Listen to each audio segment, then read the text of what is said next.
금요일의 분위기에 딱 어울리는 이 오프닝 음악과 함께 시작하는 신율의 뉴스 정면 승부 금요일 3부 순서 시작합니다. 이 음악 이번 주 승부라는 거 여러분 다 아실 텐데요. 자, 오늘도 함께해 주실 두 분 소개해드리겠습니다.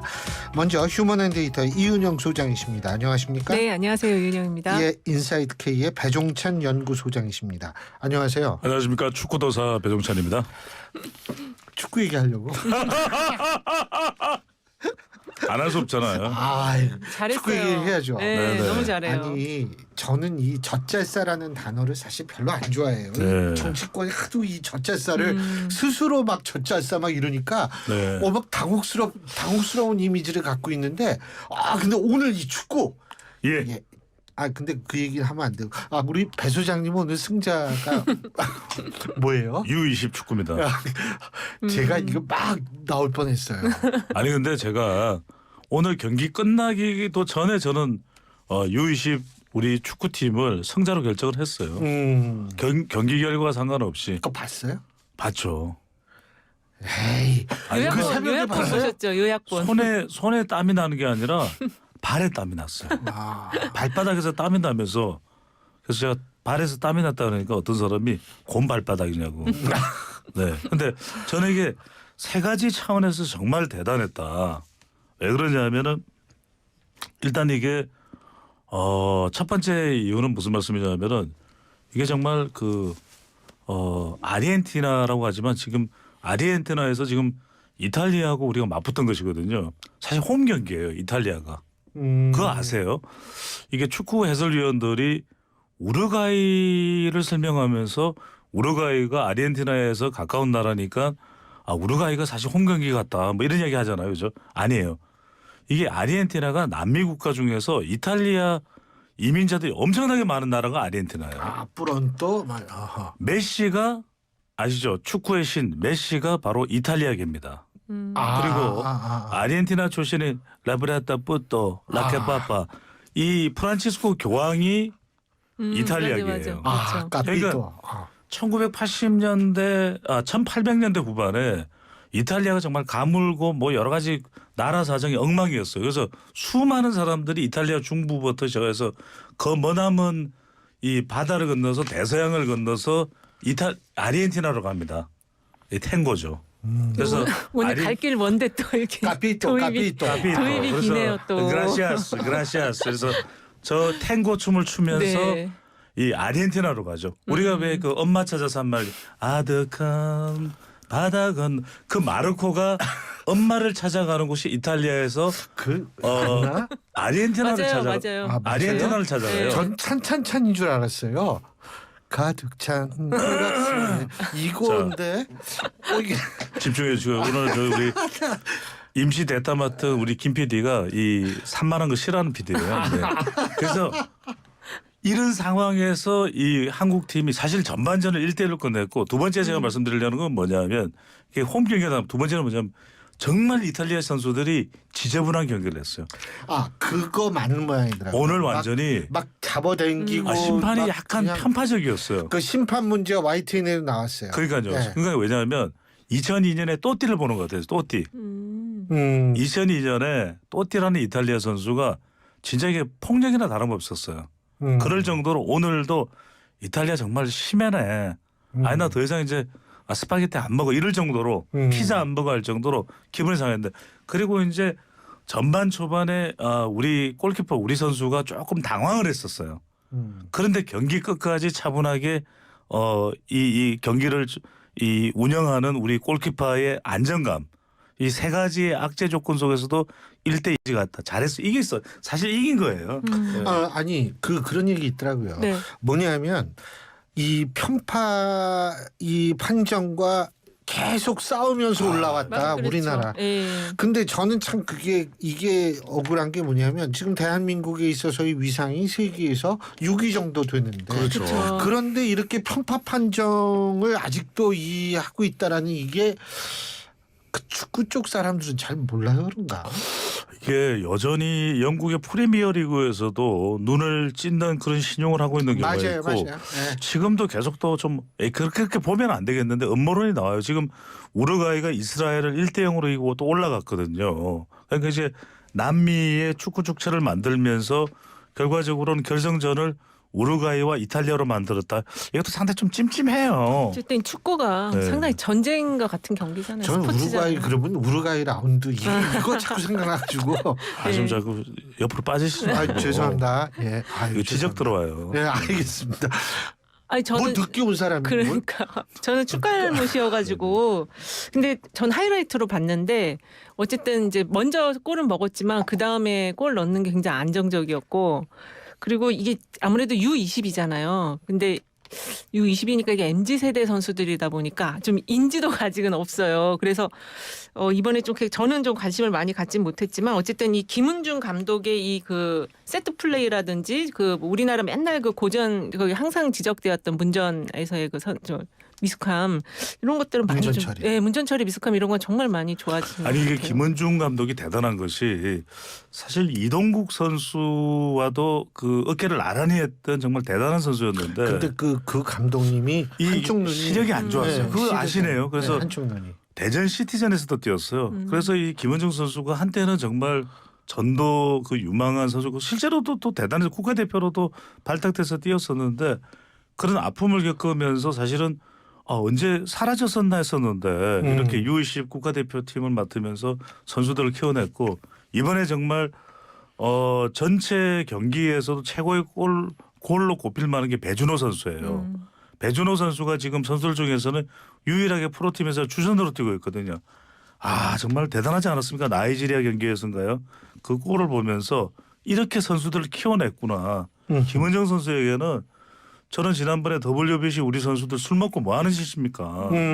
그거에 비하면 예. 저는 3위든 4위든 간에 제가 이 성자로 꼽은 거는 이번에는 기구 갈 때 우리 국민들이 나갈 수 있는 사람들은 다 나가서 격려의 박수를 좀 맞아요. 보내줬으면 좋겠어요. 아니 정말 그러니까요. 대견해요. 정말요. 예. 근데 네. 저는 참 그런 게 우리나라에서 이렇게 U20, 20세 미만 그렇죠, 네. 선수들은 굉장히 훌륭한데 네. 그 4강도 준결승 결승도 올라가고 그랬잖아요. 그렇죠. 그렇죠. 근데 지난번에 이강인 근데 선수 어떻게 이게 더 성장을 해야 되는데 예.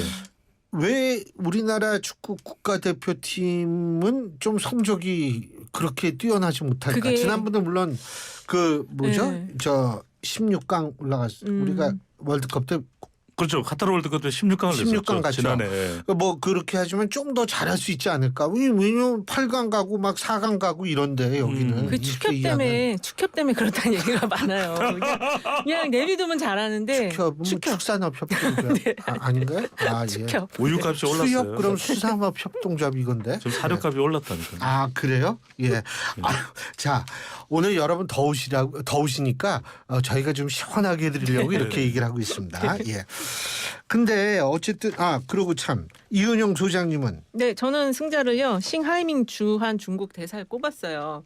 오늘 외교부에 이제 초치는 초치당했죠. 당했지만 예. 그래도 그 중국과의 관계에 대한 걱정들을 많이 하셨는데 이 주한 중국 대사가 어쨌든 하고 싶은 얘기 좀 할 기회를 가졌다는 점 그리고 이분이 한국말로 어제 이렇게 이재명 대표 만났을 때 얘기를 하시더라고요. 그래서 저는 그런 점에서 승자로 꼽았습니다.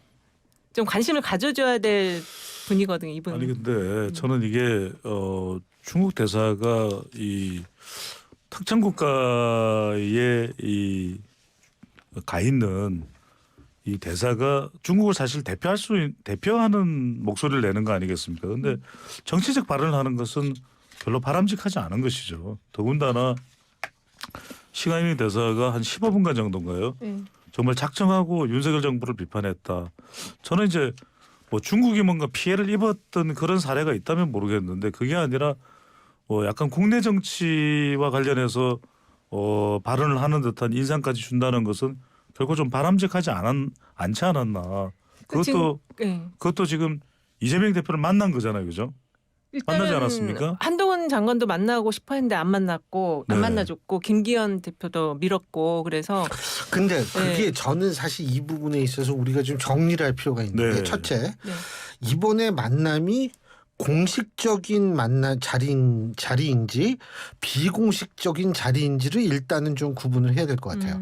우리가 민주당의 홍익표 의원께서 무슨 얘기를 했느냐 하면 일반적으로 공식적인 만남은 대사가 제1야당 대표고 입법 권력을 갖고 있는 민주당인데 대사가 당사로 찾아와야죠. 네, 장소 방문. 공식적이면은 홍익표 의원께서도 이제 그런 얘기를 했어요. 근데 비공식적 만나면 뭐 관저 집에 초대해서 가는 거니까 그것도 얼마든지 가능은 하다. 그러니까 주중 대사 간제를 찾아갔다는 거잖아요. 그렇죠. 네, 네. 네.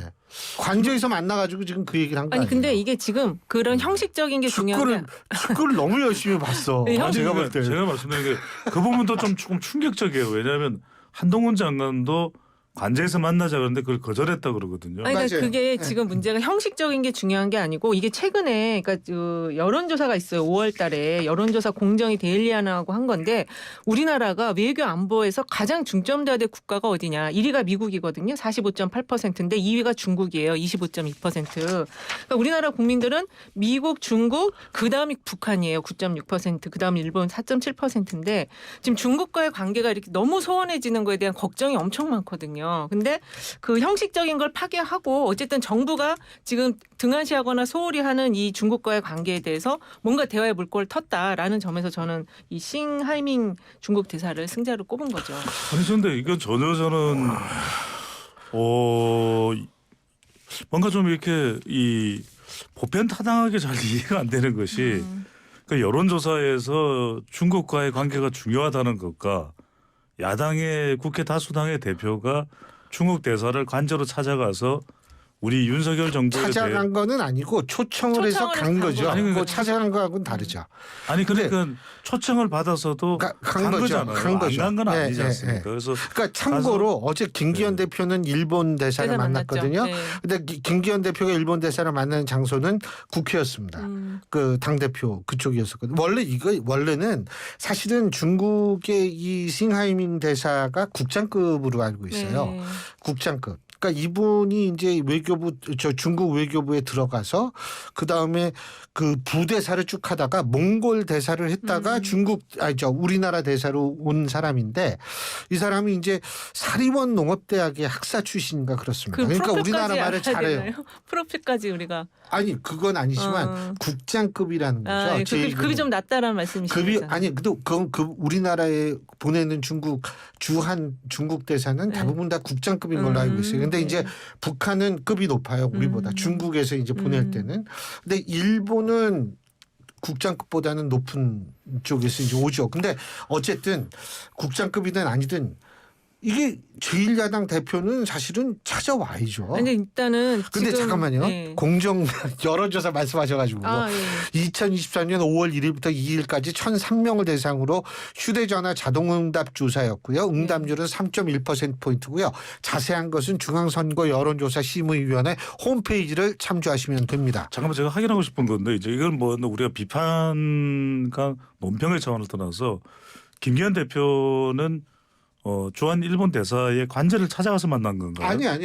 그거는 일본 대사가 김기현 대표를 찾아간 겁니다. 네, 이건 이제 확인 차원에서 제가 여쭤본 거고, 뭐 이제 이현영 선생님 말씀대로 이제 가급적이면은 저는 이제 이거는 그렇게 이 논평을 할 차원은 아니라고 생각이 됩니다만 가급적이면은 그냥 국회가 됐든 민주당 당사에서 만났었더라면 더 좋았을 텐데라는 생각이 들고 왜냐하면 국회 다수당에 또 위치도 있을 테고 또 하나는 뭐냐면 중국 대사를 만났으면 한중 관계를 돈독히 하자라는 그런 내용으로만 구성이 됐다면 또는 김기현 대표도 주한 일본 대사를 만나서 더불어민주당을 비판하는 그런 정치적 내용이 들어간다면 그건 잘못됐다고 생각이 드는데 근데 지금 보도에 따르면은 주한 중국 대사가 싱하이밍 대사가 윤석열 정부를 비판한 것으로 알려지고 있거든요. 그렇지 않습니까? 그래서 초치를 한 거고요. 그래서 제가 내정 간섭이라는 거죠. 간단히 얘기한다는 아니, 거죠. 근데 지금 중요한 거는 이제 후쿠시마 오염수 방류와 관련해서 중국도 할 얘기가 있기 때문에 이제 만날 기회를 계속 이제 찾고 있었는데 안 만나준 거고 이 지금 일본 대사를 만난 것도 후쿠시마 오염수 방류 때문에 이 한국 내에 있는 괴담을 좀 우리가 김기현 대표가 좀 어떻게 없애보겠다라는 이야기를 했어요. 근데 재밌는 게 그 후쿠시마 오염수 방류 관련해서 뉴스 뉴시스가 조사를 한 게 발표가 된 게 있거든요. 근데 이 자료를 보면은 지금 현재 그 거론되고 있는 오염수 방류를 반대하는 그 내용들 논거들이 거짓이 아니다라는 의견이 거의 60% 가까이 지금 되고 있어서 이 지금 정부가 이 그 중국과의 관계 그다음에 후쿠시마 오염수 방류 문제를 어떻게 국민들과 소통할 것인가라는 문제에 있어서는 중국 대사도 만나고 누구도 다 만나야 된다는 거죠. 근데 지금 너무 편향적으로 만나서 민주당에서 어쨌든 이거는 소통의 기회를 마련해야 되겠다라는 생각에서 만난 것 같아요. 진짜 얘 훈련을 잘 시키시네. 아니, 제가 이 소장님이. 숫자 정확히 얘기를 안 했어요. 아니, 네, 숫자 정확히 숫자 안 얘기 하셔도 안 돼요. 해도 네. 그래도 저걸 저희가 말씀을 드려야 되는데 그 제가 할수 뉴시스 있는데. 이 여론조사가 6월 5일부터 7일까지 1,039명을 대상으로 한 여론조사입니다. 네. 6월 5일부터 7일까지 1,039명을 대상으로 한 여론조사고 역시 자세한 것은 중앙선거 여론조사 심의위원회 홈페이지를 참조해 주시면 됩니다. 예. 네. 그래서 어쨌든 지금 미국과 중국도 으르렁거리고 뭐 적대적인 관계처럼 보이지만 실제로 미국과 중국의 교역량은 여지껏의 어떤 나라 관계성에서 볼 때는 지금 최대라고 합니다. 그래서 우리나라도 지금 중국을 언제까지 이렇게 대할 것인지 진짜 화이트 칼라 분들 또는 중국과 사업하시는 분들은 걱정이 엄청나게 커요. 근데 이제 이게 저는 사실 뭐 중국과의 관계도 중요하고 저는 사실 이런 생각이 들거든요. 야당 네. 대표는 또 정부의 이 어떤 외교 방향과는 다른 방향에서 해야지 이게 외교가 이 제대로 성립이 될 수 있거든요. 그러니까 지렛대로 써야죠. 그러니까 그런 정부 거는 다 여당에서. 좋은데 그렇죠. 문제는 뭐냐 하면 그게 관저에서 만난 것이 이제 조금 좀 모양새가 그렇다라는 생각을 전 개인적으로는 했었어요. 그러니까 김기현 대표는 국회에서 불렀거든요. 일본 대사를. 근데 제1야당 대표도 혼자는 입법 권력을 갖고 있는데. 아니 근데 관저 가서 식사 저녁을 드셨잖아요. 아니 그러니까 그 조금 저녁을 더- 먹던 뭐를 하든 네. 그거는 중요한 것보다도 장소가 좀 국회에서 만나 이렇게 불러가지고 했으면 어땠을까. 두 네. 번째는 근데 여기서는 핵심은 저는 이거라고 보거든요. 우리가 지금 구한말 사태로 돌아가는 현상이 나타나서는 안 되는 것이 적어도 윤석열 정부의 외교에 대해서 뭐 이재명 대표가 비판하고 지적은 할 수는 있지만 이재명 대표가 주한중국 대사를 관저에서 만나고 싱하이밍 대사가 한미일 이 관계에 대해서 이재명 대표를 일종의 레버리지로 활용을 해서 이렇게 비판을 하고 저는 이건 전혀 적절치가 않은 것 같아요. 그 내정 감성인 게 조치를 한 거고 저는 네, 이제 저도- 뭐냐면 네. 이재명 대표가 이 굉장히 15분 동안 그 아주 굳은 표정으로 두 손을 앞에 놓고서 굉장히 그러셨죠. 굳은 네. 표정으로 있었다는 건데 제가 참 아쉬운 거는 그때 이재명 대표가 딱 자리를 털고 나왔으면 아니 그러려면 조금 뭐하러 더- 가요? 그러면 아예 가면 안 되죠. 아니죠. 네. 이거는 그러니까 공식인지 비공식인지 저는 헷갈려가지고 모르겠는데 어쨌든 그렇게 되면 조금 더 국내에서 이 여러 가지 호응도 있지 않았을까. 근데 어쨌든 이게 지금 너무 심한 그 얘기를 온라인 했어요, 여론에서는 우리나라 지금 상황이 명나라와 청나라 사이에 껴있는 조선과 같다 이런 얘기도 나올 정도고 저는 하고 싶은 얘기는 그 미국의 제넷 옐런 재무부 장관이 이 미국과 중국이 이렇게 경쟁을 하고 관계가 으르렁거려도 탈중국해서는 안 된다. 그 얘기를 한 걸 우리가 좀 반면 교사로 삼아야 된다. 그런데 생각이 지금 들어요. 굉장히 지금 잘못 메시지를 전달하고 계시는 것 같은데 제넬레는 재무장관의 이야기는 지금 바이든 대통령이 임명한 인물이거든요. 그러니까 옐렌 장관은 중국과의 관계가 아무리 나빠도 또 미국은 또 중국과의 관계에서 이어갈 부분들은 분명히 있다라는 그런 개념인 그렇죠. 것이지. 그 같은 얘기죠. 자, 그런 개념이지. 곧 예. 이 중국에 대해서는 우리 3부에서 계속 얘기를 해보죠.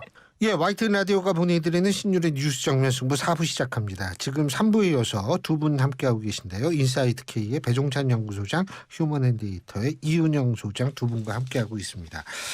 자, 중국 얘기를 했는데 패자 얘기도 이러다간 패자 얘기를 못해요. 자, 패자. 네네. 자, 배종찬 소장님. 네네. 제가 이제 묶어서 이야기를 하면은 될 것 같습니다. 저는 패자를 9시간의 사나이죠. 이래경 전 혁신위원장을 야, 들었습니다. 이게 멋있다. 9시간의 사나이 멋있네요. 멋있다. 이 사람이 역시 나인이 포장을 하면 네. 멋있다 그러니까 좀 네. 오버하시네.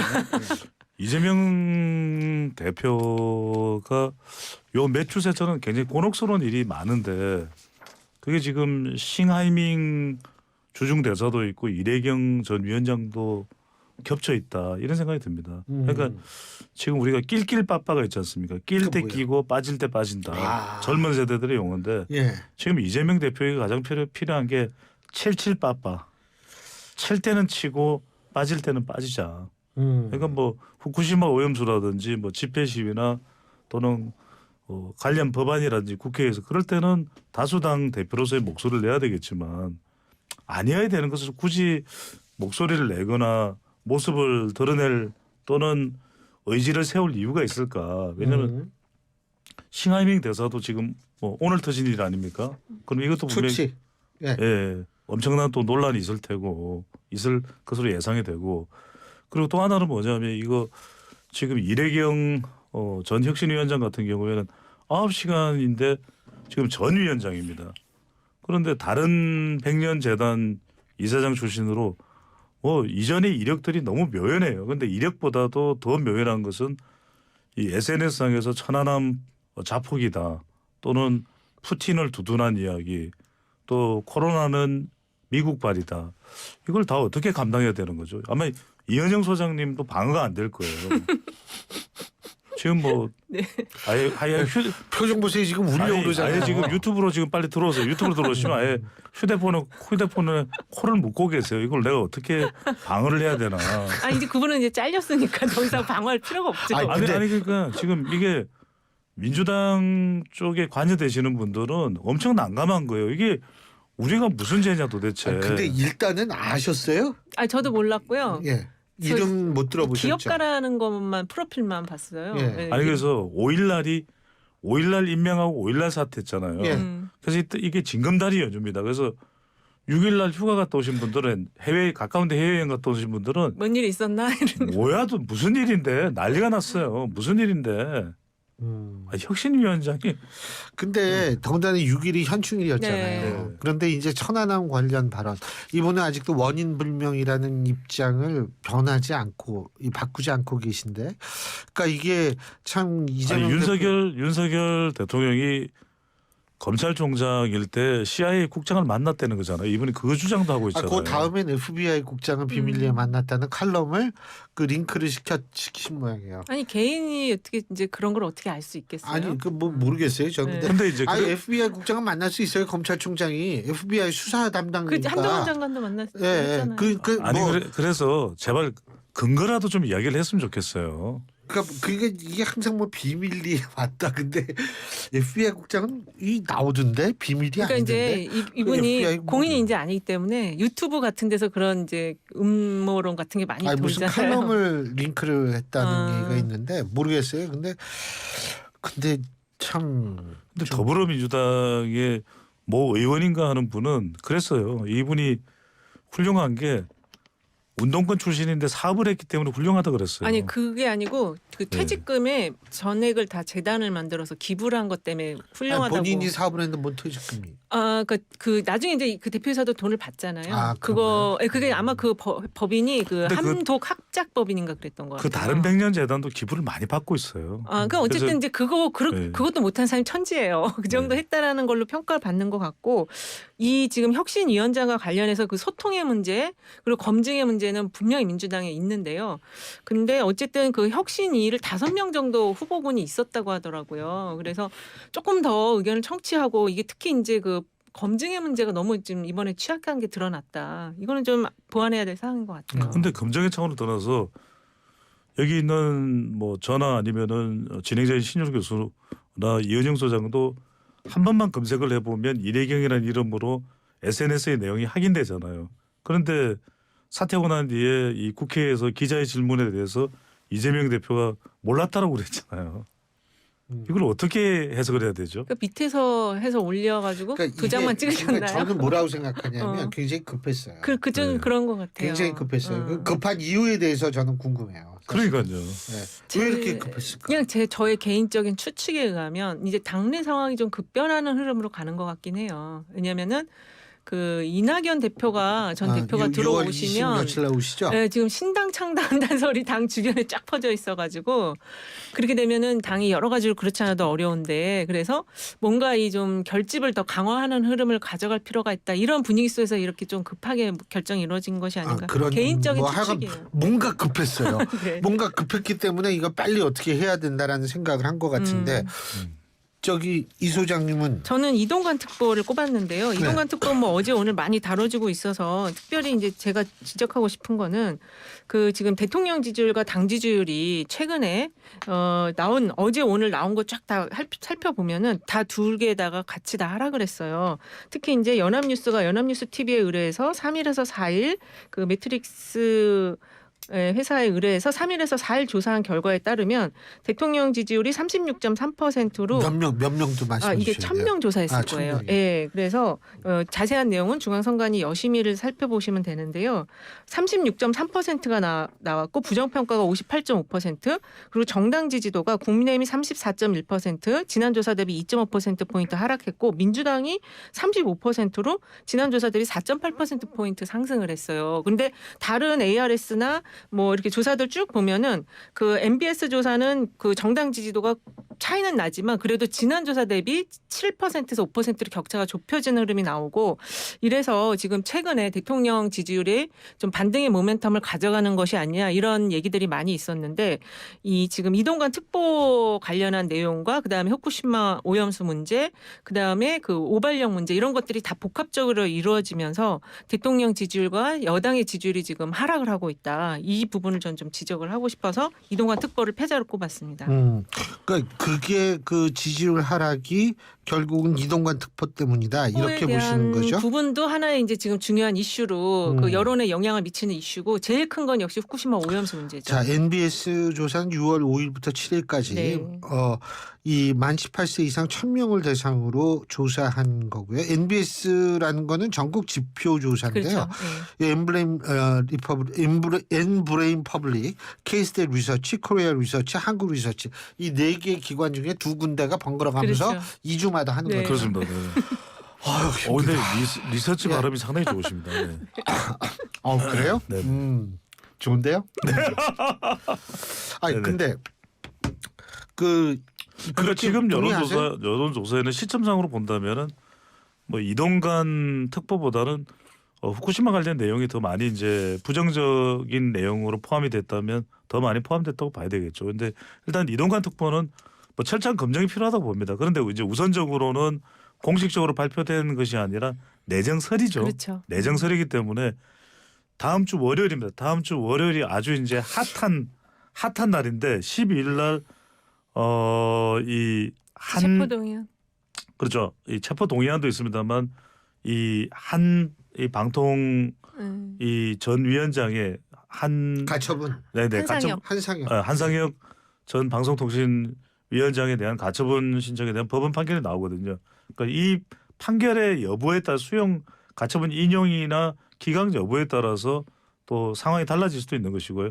한 세 가지 상황인데 MB 정부 때 이 홍보 수석으로서의 뭐 방송이나 이 언론에 대한 영향력이 어떤 식으로 이제 여론에 영향을 주느냐, 또 자녀와 관련된 부분이 어떻게 이제 지금 해명하는 내용은 그런 게 사실과 다르다 있다는 것이 이제 이동관 특보의 해명의 내용이기 때문에 그 부분도 실제로 지명이 된다면 이제 여론 검증과 함께 이제 인사청문회까지 간다 그러면 인사청문회에서도 철저하게 검증이 돼야죠. 아니 근데 지금 이게 이동관 특보의 그 자녀 문제, 학폭 문제가 여론에 반영이 된 걸로 보여져요. 왜냐하면은 뉴스토마토가 미디어토마토에 의뢰해서 5일에서 7일 한 조사를 보면 이것도 1000명 조사인데요. 그 명수가 중요해요. 명수가. 그 저기 여심위 중앙선관위 물어봤죠. 여론심의위원회 거기 물어보면 자료를 보면은 이동관 그 특보가 공정한 방통위원장 역할을 할 것으로 기대한다가 31.1%밖에 안 되고 언론자가 의도가 있는 잘못된 인사라는 게 55.4%나 나와요.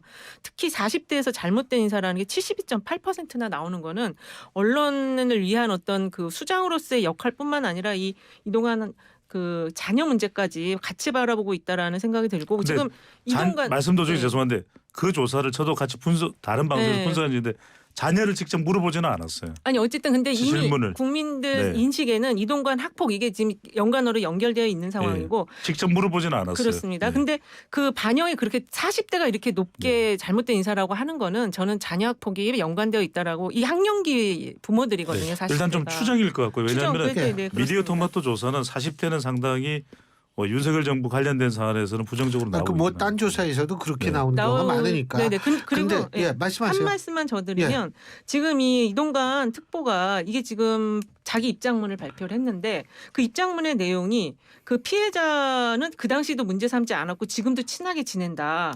물리적 충돌이 있었지만 일방적으로 때린 건 아니다. 같이 좀 싸웠다. 이렇게 입장을 이제 해명을 했거든요. 근데 이게 자칫 잘못하면 이 피해자 부모와 피해자 학생에게 엄청난 압박으로 작용을 할 수가 있어요. 그래서 이런 논리를 펴는 것 자체가 지금 가이드라인으로 작동할 수 있기 때문에 그래서 민주당이 이거를 전형적인 가해자의 논리라고 이야기를 했거든요. 그래서 특보까지 지금 사퇴하라 이렇게 얘기한 상황이어서 이 지금 학폭 문제가 전혀 엉뚱한 방향으로 대통령에게 부담이 될 수도 있다. 근데 저는 다시 딴 것 좀 궁금한 게 네. 자, 이번에 청문회 하잖아요. 많이 임명을 해가지고 그럼 2달 후에 또 해야 돼요. 그렇죠. 맞습니다. 두 번 해야 돼요. 그죠? 맞습니다. 그 뭐 왜냐하면은 청문회 전담 그 말씀이 이제 자녀 임기까지 하고 또 해야 돼요. 그 다음에 새로 이제 또 신임되는 이론적으로 것이기 얘기하면 때문에 또 해야 그렇죠. 돼요. 맞습니다. 그러니까 이걸 왜 이렇게 서두르는지 좀 그 잘 모르겠어요. 그만큼 언론을 빨리 좀 어떻게 해보고 싶다라는 게 강하신 거 아닌가. 뭐 하건 자 승부처 우리 승부처 배수영. 저는 마찬가지로 12일 날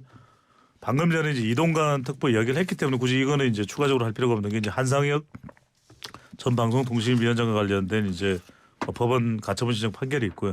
제가 이제 다루려고 하는 것은 윤관석 이성만 의원에 대한 체포동의안이죠. 네. 이게 가결이냐 부결이냐. 지금 계속해서 뭐 이래경 혁신위원장과 관련된 이 사안도 있었고 계속 뭐 뜨거운 지금 불덩어리가 더불어민주당에 생기고 있거든요. 12일 날 어떻게 되겠냐. 더불어민주당에 대해서 관련된 인사들도 뭐 이거 가결될 수도 있는 거 아니냐는 그런 여론도 있고 아니다. 이재명 대표에게 또 가결되고 난 이후의 상황이 상당히 또 부담될 수도 있기 때문에 결국은 부결일 거다. 그래서 종잡을 수가 없는 상황인데 가결이든 부결이든 굉장히 여론으로서는 또 대혼선이 일어나겠죠. 그럴 수 예. 있죠. 네. 우리 이 소장님은 저는 이게 후쿠시마 오염수 문제가 이거 상당히 지금 여론에 영향을 크게 미치고 있는 상황이고 거기다가 플러스 그 이동관 특보의 학폭 문제와 함께 KBS 분리징수 문제가 또 지금 그 언론계 KBS 분리징수? 네, 수신료. KBS를 분리해요? 그거 죄송합니다. 아니잖아요. KBS 수신료 분리징수에 수신료입니다. 네. 아니 우리가 그러잖아요. 우리가 IMF 터졌을 때 그 IMF 터지면 큰일입니다. 그거. 터지면 예. 털나죠. 네. 그래서 이 KBS TV의 수신료를 분리징수하는 거에 대해서는 찬성하는 분들이 많으실 거예요. 왜냐하면 TV를 요새 잘 안 보니까. 근데 어쨌든 공영방송은 필요하고 재난이라든지 뭐 여러 국가적인 위기에서 공영방송은 필요하니까 정부도 이거를 수신료 분리를 해버리면은 그 기능이 상당히 위축되거든요. 그래서 이거를 그냥 일방적으로 분리하겠다 하기보다는 좀 관계자 의견을 좀 들어보고 국민도 좀 설득할 필요가 있으면 또 설득도 해야 된다고 봐요. 그래서 근데 이거를 지금 언론의 어떤 장악을 위한 그런 차원으로 지금 많이들 좀 의심의 눈초리를 가지고 있기 때문에 그런 의심의 의혹도 좀 털어낼 필요 있다. 정부 입장에서는 대통령실 입장에서는 그래서 예. 승부처로 저는 본 거예요. 예. 여하튼 1년 내내 승부처입니다. 뭐 많습니다. KBS 수신료 분리 징수도 있고 지금 배 소장님이 뛰어와가지고 정신이 아직도 좀 혼미해요. 혼미합니다. 아니 근데 저만 그런 게 아니라 제가 이렇게 대중교통 지하철 버스 타보면 우리 국민들이 아니 정치권을 걱정하느라고 정치권이 우리 국민들을 혼미하게 만들어가지고 국민들이 정신이 없어요. 예. 이게 말이 됩니까? 이런 걸 보고 이제 동문서답 내지는 이 주제 돌리기 뭐 이렇게. 아니 그게 아니라 제가 지금 말씀드리는 것은 감정이입, 공병상련이죠. 아니 근데 정말 말씀하신 것처럼 국민들이 왜 우리가 나라 걱정을 해야 되냐 이건 그러니까요. 근데 이게 KBS 수신료 분리징수 사실은 이게 영국이나 프랑스도 분리징수 안 하거든요. 안 하기는. 그런데 어쨌든 이게 분리징수를 하면은 이게 그러니까 민주당도 참 곤혹스러울 거예요. 이거 반대했다가는 그렇죠. 여론의 역풍을 맞을 수도 있고. 이거 계속 얘기가 나왔던 이슈. 지금 2,500원 맞아요? 정도인 걸로 아는. 그래서 이제 1994년에 KBS가 한국전력 이 전기요금의 이 수신료가 통합되고 난 그렇죠. 이후에 징수율은 굉장히 높아졌는데 2배가 됐어요. 수신요금은 예. 더 못 올리고 있죠. 그래서 이제 KBS에서는 수신료를 좀 현실화한다, 올린다 그랬는데 지금 못하고. 오히려 대려 이 분리징수가 이게 제기가 된 거죠. 사실 넷플릭스 보는 거에 비하면 이 좋은 컨텐츠들을 저렴하게 본다 이렇게 또 설득할 필요도 있다고 봐요 저는. 좋은 콘텐츠가 많은 모양이에요? 아니 우리 아니 몰라서 아니 진짜 우리 몰라서. YTN은 이렇게 컨텐츠가 좋은데 무료 아닌가요? 아 그렇죠. 사회생활을 아주 잘해요. 내가 이렇게 계속 꾸준히 봤는데. 제가 사회는 전국 이야. 상위 0.001%였어요. 아 그런 것 같아요. 네네. 아 진짜 사회생활을 아주 잘해요. 근데 사실은 전 이것도 있어요. 지금 월 2,500원인데 네. 예, 싸기는 쌉니다. 인정할 네. 건 인정하죠. 네. 네네. 진짜 적어요. 이 NHK 같은 경우에 수신료를 받는데 거기는 제가 알기로 15,000원, 1,300엔 정도 돼요. 한 2만 원 정도 될 거예요. 아, 15,000원. 아, 왜냐하면 그러니까, 예. 우리 과 학생한테 내가 그저께 발표를 시켜가지고 얘가 아. 잘 기억하고 있습니다. 아, 네. 소데스까. 네. 그런데 네. 이 15,000원 정도에서 2,500원 너무 낮은 거는 그거는 맞아요. 확실해요. 맞습니다. 웬만한 나라 다 10,000원 넘는 거는 그럼요. 사실인데 예, 예. 문제는 그러면 이걸 분리징수하면서 뭐 수신료 올리든지 근데 콘텐츠의 특화는 전 필요하다고 봐요. 지금 뉴미디어 그렇죠. 시대인데, 예? 그리고 사실은 넷플릭스에서도 이렇게 보면 이 방송사 PD님들이 만든 콘텐츠가 꽤 돼요. 많아요. 네. 예, 예. 그러니까 그런 식으로라도 하는 방식을 한든지 약간 변화의 모습은 좀 많이 취해야 네. 된다. 네. 예. 분리징수 안 하고 전 계속 어, 하게 하면 시간이 다 아유, 됐네. 그렇구나. 아, 예, 예. 시간이 다 됐네. KBS 얘기하다 보니까 시간이 금방 가네요. 오늘 두 분 말씀 여기까지 듣겠습니다. 고맙습니다. 네, 감사합니다. 고맙습니다.